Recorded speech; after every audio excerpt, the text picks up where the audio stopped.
है। और राम जी ने जो किया है, मर्यादित चरित्रों को स्थापित किया है, वो सभी चरित्र अनुकरणीय है।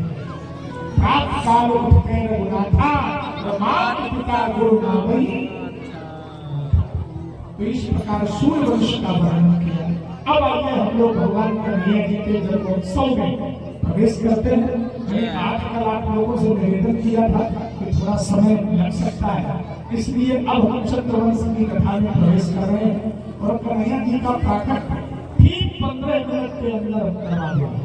आप लोग बिल्कुल तैयार बैठे बधाई देने के लिए, झूमने के लिए, नाचने के लिए, और बड़े भाव से भगवान श्री हरि का हम लोग सूर्यवंश का वर्णन सुखदेव जी ने किया। इसके बाद सुखदेव जी ने चंद्रवंश कैसे, चंद्रवंश कैसे चला, नारायण से ब्रह्मा, वैरायटी मिली है। चंद्रमा से चला चंद्रवंश। चंद्रमा के पुत्र हुए महाराज बुध के पूर्णवा का नाम ऐल का विवाह प्रोसी नाम की अप्सरा से हुआ। 6 बेटे हुए, आयुष, प्रत्यायु, रई, जय और विजय। इन्हीं के प्रतापी वंश में महाराज नहुस का जन्म हुआ। और नहुस के भी 6 पुत्र हुए। कौन? यज्ञ, आयज्ञ, संयज्ञ, वियज्ञ और कपि। 6 पुत्र हुए। उनमें से सबसे बड़े बेटे यदि सन्यासी हो गए। दूसरे बेटे के 2 विवाह हुए।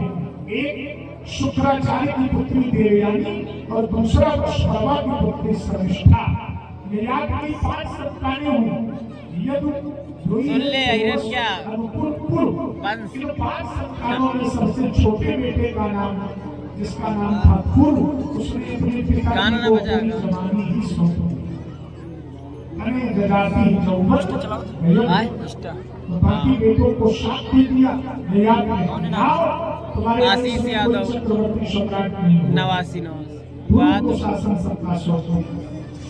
फॉलो कर रहा हूँ, 8 मोबाइल यह है आइडिया है। 8 दोनों में 1000 कुछ फॉलो महाराज दुष्यंत का जन्म हुआ, जिनके पुत्र हुए भरत। इन्हीं के वंश में आगे जिन्होंने 49 दिन तक भूखे रहकर अपना सर्वस्व प्रजा में लुटा दिया। इन्हीं के वंश में अरे वो हो जाती परीक्षित की भी पूर्ववंशी थे। दूसरे की वीडियो जो डायरेक्ट करे से कोई स्ट्राइक करता है तो बैन हो जाती, लाख हो जाती है आईडी। यदु से चला यदुवंश। यदुवंश में अजनीर, देवनीर, सूरसेन और ये बड़े प्रतापी राजा हुए। महाराज सूरसेन के बेटा हुए आनंद, जिनका एक नाम था वसुदेव। वसुदेव का एक नाम क्या था? आनंद भी, जिनको वसुदेव भी कहते हैं। तो ऐसे वसुदेव जी महाराज, जिनकी 7 पत्नियां व्यवस्था है कि नहीं, उगार है कि नहीं कुछ।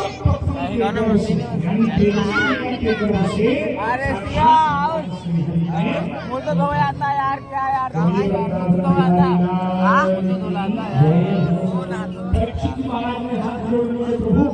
सूर्यवंश को आपने बड़ी सुना दिया, वैसे चंद्रवंश भी सुना दिया। मेरी एक प्रार्थना है। सुखदेव जी ने कहा क्या? अरे जिन प्रभु ने मेरी माता की उदर में मेरी रक्षा की है, मेरी प्रार्थना है कि आप उनके चरित्र को विस्तार से सुनाइए। अच्छा, हमारे दिन बहने के लगी है पूर्वार्ध और उत्तरार्ध 11 स्कंद तक भागवत का सबसे बड़ा स्कंद दशम स्कंद। साधन तो आज दशम स्कंद पूरे दशम स्कंद में भगवान व्यास जी महाराज ने भगवान कृष्ण का पावन चरित्र क्या मैंने। आइए हम लोग कृष्ण चरित्र में प्रवेश करें। परम पावन मोक्षदायी मथुरापुरी और मथुरापुरी के राजा उग्रसेन। आज बहुत लेट कर आज लेट तक जन्म हुआ है ना, कन्हैया जी का जन्मदिन। इसकी पुत्रियां हैं जरासंध की, जरासंध भी बड़ा ब्रह्मचारी वही रहा है ना। पहले वंश पूरा बता रहा है, नहीं लेन क्या अब स्टार्ट हुई पैदावार। प्रार्थना की प्रभु कुछ कृपा करें, ब्रह्मा जी ने कहा कि हमारे बस का तो कुछ है नहीं, माल को तो अपने छोड़ी आ जाएगी प्रभु से प्रार्थना हुई। माल का तो छोड़ी आए अपने दर्शन देकर कहा चिंता मत करो, समय आने पर यार भाई आगे भाई यार वीडियो का देना चिल्ला बच्चे कितने अरे बहुत बड़ी पंडित सब देवताओं को सावधान कर दिया जाओ। ब्रज प्रदेश में अवतार लोग दो गोपियों के रूप में क्यों साक्षात श्री हरि पधारने वाले हैं। वसुदेव ने साक्षात भगवान पुरुषोत्तम जनिष्यति तत्प्रियार्थम संभवं सुरसिद्धिया। ऐसी परंपराओं में श्री मथुरापुरी कहा के राजा महाराज उग्रसेन जिनका कंस है, एक दिन कंस ने देखा कि उग्रसेन जी बूढ़े हो गए, उठा करके नीचे कर दिया। गाना सुना दे राधे राधे वाला, बस काम खत्म हो। विरोधाभास करते उग्रसेन को जेल में बंदी बनाकर डाल दिया। अरे फोन में मिला इसे चाचा की बिटिया तरन ने मिला दी, शायद पकड़ा दी, दोनों का नहीं मान लेता है, लगा दिया। हमारी बहन ज्यादा रिक्स न ले आओ। विवाह कर देना चाहिए। किसके साथ? पहले नाम वसुदेव जी के साथ विवाह तय कर। फोटो भी लगी मोटो बड़ा भाई वसुदेव जी के साथ हनुमान जी के नाम से विवाह हुआ। कंस ने सोचा हम अपनी बहन को विदा करने जाए, फर्जी बना लोग फर्जी। दिखावा ज्यादा करते हैं ताकि धर्म समाज में अरे रहन यार वाइडिंग है तो बड़ा अधर्मी, लेकिन पाखंड बहुत करता है। यद्यपि भक्ति प्रदर्शन का विषय नहीं है, भक्ति दिखाने का विषय नहीं है, लेकिन फिर भी प्रदर्शन किया। क्या किया? देवकी को विदा करने चला। और जब विदा करने चला तो तत्काल आकाशवाणी हो गई। क्या आकाशवाणी हो गई कि इसका 8वां काल तेरा काल होगा। अस्यास्ताष्टमो गर्भो हंतायाम से है अज्ञानी मूर्ख कंस, जिस बहन को तू बड़े प्रेम से विदा करके लिए जा रहा है, इसी का 8वां लाल तेरा काल होगा। कंस ने निकाली तलवार और देवकी को मारने के लिए वसुदेव जी महाराज ने हाथ जोड़े प्रार्थना की। ऐसा तवान जावाला कृपणा पुत्र को आपकी बहन है। बमराटी दिखा के साथ आरती मान, यही मौका है, मजाक नहीं। जनक है इसकी सिखावत है, यही मौका नहीं, मौका नहीं मिलेगा।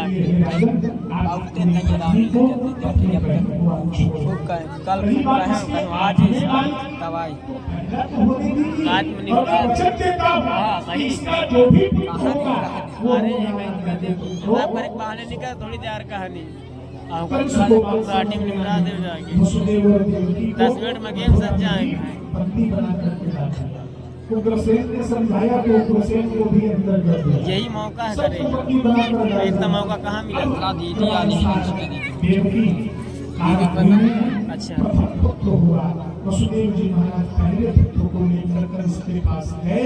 कंस ने जैसे ही पहले पुत्र के मुख को देखा, दया आ गई। अरे 8वां काल होगा, ये तो पहला है, ले जाओ। नहीं मारेंगे। नारद जी ने सोचा कि इसके अंदर दया उत्पन्न हो गई। कच्चा थोड़ा भी बड़ा घातक होता है, और अगर पका नहीं तो और घातक हो जाएगा, इसलिए पकाना जरूरी है। तो नारद मूर्ख और सत्य ये दूसरे के भूखने से बचते हैं, और नारद जी महाराज जैसा जाने भूखने के लिए पहुंच गए। क्या किया? एक अष्टदल कमल अपने हाथ में ले लिया और कंस के पास पहुंचे। रेसू न उठाए, बड़े दयालु हो। आज के तुम्हारी दया का समाचार हमें सुनने को मिल रहा है। कंस ने कहा क्या हुआ गुरु जी? नारद ने कहा इधर आओ हमारे पास। कंस पहुंचा। ये कमल का पुष्प है। हाँ है। इसमें क्या विशेषता है? नारद जी ने कहा विशेषता ये है कि इसमें 8 पंखुड़ियां हैं। कंस ने कहा हाँ है। बताओ जरा इसमें पहली कौन सी है? तो कंस ने पहली पर हाथ रखा। ये पहली है। कंस ने कहा हाँ। अब जरा करके बताओ इसमें 8वीं कौन सी है? तो कंस ने फिर गिनना प्रारंभ किया। तो जिस पंखुड़ी पर उंगली रखे था पहली पंखुड़ी पर, जब गिनना प्रारंभ किया तो पहली ही 8वीं हो गई, और 8वीं से गिनना प्रारंभ किया तो 8वीं पहली हो गई। अब कंस का माथा सनका, ये क्या हो गया भैया? ये तो पहला आठवां हो गया, आठवां पहला हो गया। नारद जी का कुछ समझ में आया, कंस जी का गुरु हो तो आपके जैसा, समझ में आ गया। क्या करोगे? अब गुरु जी को मेरे ऊपर छोड़ दो, आप तो जाओ, बस हमारा काम चालू। कंस ने तत्काल नारद जी को विदा किया, कारागृह में आया और देवकी के हाथों से पहले लाल को छीन लिया और छीन करके चट्टान पर पटक दिया। ये बच्चा पाठ कल्टो पागेगा। सातवें क्रम में भगवान की प्रेरणा से साक्षात शेष भगवान देवकी के गर्भ में पधारे। भगवान ने माया को आदेश दिया, जाओ देवकी के सातवें गर्भ को खींच लो और ब्रज में जाकर गोकुल में रोहिणी के गर्भ में प्रतिष्ठित करो और तुम यशोदा की पुत्री बन करके गोकुल में प्रकट हो जाओ। समय आने पर तुम्हारी बड़ी पूजा होगी। योग माया ने हाथ जोड़ने के प्रभु जो आज्ञा। भगवान की प्रेरणा भी सप्तम गर्भ को माया ने आकृष्ट कर लिया, रोहिणी मैया के गर्भ में प्रतिष्ठित कर लिया। क्या चक्का मारे यार साहिबाज। देवकी का अरे यार हम अभी आपको दिन साहिब नहीं कर रहे हैं।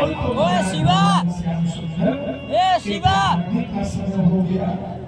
आठवें गर्भ के रूप में भगवान स्वयं देवकी मैया के यहाँ उधर में पधार गए। बोलिए वृंदावन बिहारी लाल की जय हो। देवकी मैया के गर्भ में भगवान पधारे तो देवताओं ने गर्भस्थ भगवान श्री हरि की बड़ी सुंदर स्तुति की। और शिवा कहाँ घूमा था यार, तोरे बिना मन नहीं लगा था। मम्मी नहीं आई, दीदी आई, जब चली गई बुला तो मम्मी आई रही है, रात को बुला गई, बचाए रहे।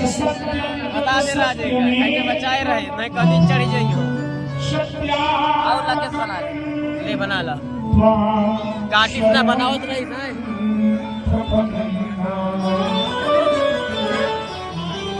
आप तो ठिकानों में सत्य हो, सत्य आपका धाम है, सत्य आपका व्रत है, सत्य आपके कर्म है, आप तो स्वयं सत्य स्वरूप है।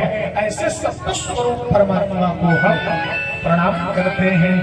बोलिए सच्चिदानंद घन भगवान की जय हो। अच्छा, आप लोगों के मन में भगवान का जन्मोत्सव मनाने का उत्साह तो है ही। बड़ी देर से बैठे हो आप लोग, हमसे ज्यादा परिश्रम आप लोग कर रहे हो। हम तो बोल रहे हैं तो मन लग रहा है। अगर केवल हम बैठना हो तो बैठना बड़ा कठिन होता है, एक आसन और माताओं की संख्या तो बहुत हो जाती है, पांडाल तो खैर लंबा है, लेकिन बैठने की व्यवस्था कुछ कमजोर हमें दिख रही है। तो स्वामी जी से निवेदन है कि कल संख्या कुछ और बढ़ जाएगी, इसलिए बैठने की और व्यवस्था कर दी जाए। माताओं को कुछ दिक्कत होती है बैठने में, ऐसा लगता है, तो बड़ी पास पास बैठी है, एक आसन पर बैठने में भी कठिनाई होती होगी। लेकिन आप सभी को धन्यवाद है जो आप इतने समय तक बैठी हैं और भगवान के जन्म की प्रतीक्षा कर रहे हैं। आप लोगों को भी व्यासपीठ से खूब शुभकामनाएं और बहुत बहुत धन्यवाद। ये गमरी ग्राम की माताएं बड़े भाव से कथा सुनती हैं। पिछली बार भी खूब भीड़ होती थी और इस बार भी खूब पर्याप्त संख्या है। आखिरी दिन तक तो विश्राम दिवस तक पूरा भर जाएगा पंडाल, ऐसा मुझे विश्वास है। एक बार प्रेम से जय घोष करें, बोलिए कृष्ण कन्हैया लाल की जय। अब तो सभी देवताओं ने भगवान की स्तुति की। समय आया भाद्रपद मास कृष्ण पक्ष, और कृष्ण पक्ष में अष्टमी तिथि बुधवार, रोहिणी नक्षत्र, हर्षण योग, भवकरण, मध्यरात 12 बजे का समय भगवान श्री हरि के आने का समय हुआ। देवकी मैया कारागार में कक्ष में, वसुदेव जी महाराज कारागार के कक्ष में एकाएक अचानक भगवान श्री हरि चतुर्भुज रूप में मैया देवकी के समक्ष प्रकट हो गए। बोलिए कृष्ण भगवान की जय। चतुर्भुज शंकर भगवान श्री हरि बाल रूप में, चतुर्भुज रूप में भगवान श्री हरि देवकी मैया के समक्ष प्रकट हो गए। वसुदेव देवकी ने हाथ जोड़ लिए, जय हो विदितोष भगवान साक्षात पुरुषः प्रकृते पराः। आप ही साक्षात हलाना हलाना भगवान ने कहा वो तो ठीक है, लेकिन 7वां क्या हुआ? वसुदेव और देवकी ने कहा प्रभु आप जानो, हम क्या बताएं। भगवान ने कहा चिंता न करो, हमसे 2 दिन पहले गोकुल में पहुंच गए। वसुदेव और देवकी जी बड़े प्रसन्न हो गए। कैसे प्रभु? अरे आज तो अष्टमी है, आपको नहीं पता? अष्टमी के 2 दिन पहले हलखष्ठी नाम का व्रत होता है, माताएं करती हैं अपने बच्चों के लिए, जिसको हरछठ कहते हैं। तो हलखष्ठी के दिन वही शेष भगवान जिनको माया ने आकृष्ट किया था और रोहिणी मैया के गर्भ में प्रतिष्ठित किया था, वही शेष भगवान आज गौरवर्ण स्वरूप में हलखष्ठी के दिन रोहिणी मैया के गर्भ से जन्म ले चुके हैं। वसुदेव देव की बहुत प्रसन्न हो गए। प्रभु आपका आगमन हमारे सर्व दुखों का विनाश होगा, आपकी जय जयकार हो, जय जयकार हो। विदितोष भगवान साक्षात पुरुषः प्रकृति पराः। बड़ी सुंदर स्तुति की भगवान ने कहा देखो ज्यादा टाइम हमारे पास नहीं, एक बात हमारी बड़ी ध्यान से सुनो। वसुदेव देवकी ने कहा क्या प्रभु? भगवान ने कहा एक काम करो, अभी मैं तत्काल बाल रूप में परिणित हो जाऊंगा और हमें यहाँ से निकाल करके गोकुल पहुंचाओ, जल्दी से जल्दी। वसुदेव जी हाथ पैरों की ओर देखने लगे। अरे भगवान हमारे तो हाथों में हथकड़ी पहनी पड़ी, ये कह रहे हैं गोकुल पहुंचाओ, कैसे संभव है? भगवान ने कहा चिंता न करो, सब ठीक हो जाएगा, सारी व्यवस्थाएं अपने आप हो जाएंगी। भगवान तत्काल बाल रूप में परिणित हो गए, लेकिन रोए नहीं। तो मामा जी जान गए आधी रात का समय, तो मामा जी के कानों में जरा सी भी आवाज पहुंच गई तो कहते कुछ नहीं, कहते तब पर कहते चाय बना साहब के, चाय में 5-6 गोली मिला दे, आराम से 2-3 घंटे सोच रहे, गेट खुला के पेल ले चला यार। मजाक में कसम अल्ले तो का हुआ। कन्हैया ने सोचा अरे यमुना लगाए रहो, ससुर जी है और तुम इनकी बहू रानी हो, इनके सर के ऊपर से तो हो क्या, इसलिए शांत हो जाओ। यमुना मैया ने कहा प्रभु जब तक आपके चरणों का प्रक्षालन नहीं कर लेती तब तक मैं शांत हो जाऊंगी। भगवान ने कहा बंद हो, आप जैसी बहू सबको मिले। भगवान ने क्या लिया कि अपने चरणों को नीचे लटका लिया। यमुना मैया ने अपने जल से भगवान के चरणों का प्रक्षालन किया और शांत हो गई।